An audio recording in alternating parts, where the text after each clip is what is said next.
Good morning, and it's Thought for a Walk. This will be thoughts for your walk because today is the start of a busy week.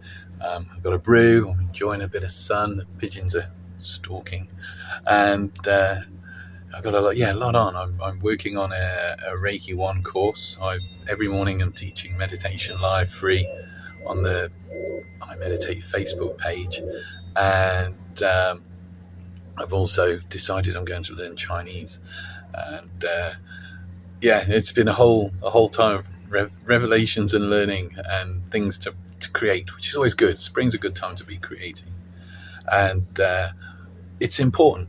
It's important when I think when we're going through life to keep learning, to keep discovering new things about the world. If we do not, then life can become very mundane, very everyday. This is what I do. I get up, I go to work, go home.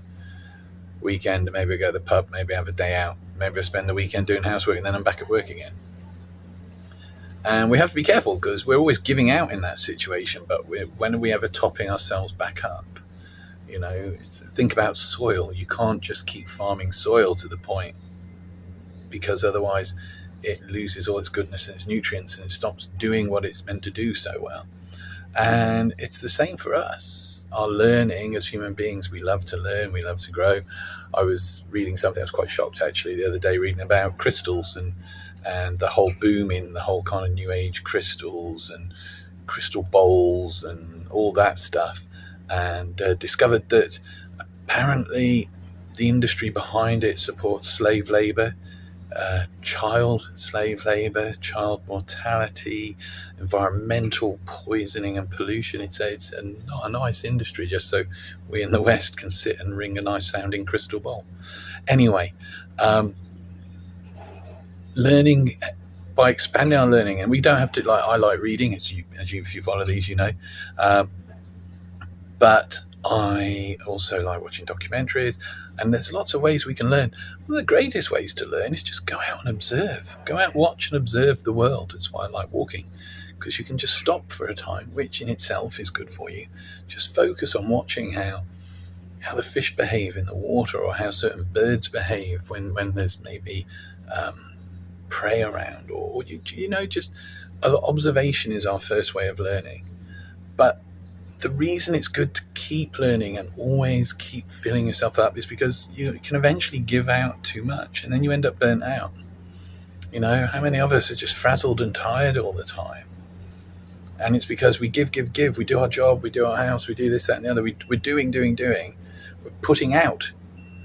But we need to nurture what's within as well. We need to take ownership of our human experience and enrich it and reward it by learning new skills, by learning new things about the world we live in. There's always something new. But by doing that, it keeps a little bit of that childhood, what's the word? Brain's gone this morning. I've been up since early. Curiosity is the word I'm after. So that childlike curiosity alive. And having that childlike nature still kind of there as part of who we are is a good way to stay younger longer, and it's a good way to make sure life is never dull, never boring, and the more we know, the more we take it on board, the more we learn, the more we have to share with the world. And it's when we share it, learning, taking knowledge on board is great, and it does fill our souls. But like anything, it has to flow. So that knowledge comes in, and then we find outlets to share it with others as well. And by doing this, we're nurturing our own souls, our own well-being, as well as supporting and helping other people. Anyway, that's my thought for a walk today. I'm going to go in, finish the brew.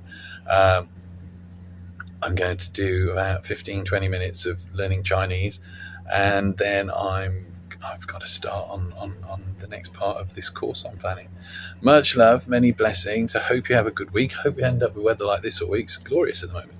And I'll see you on Thursday. Take care. Bye-bye.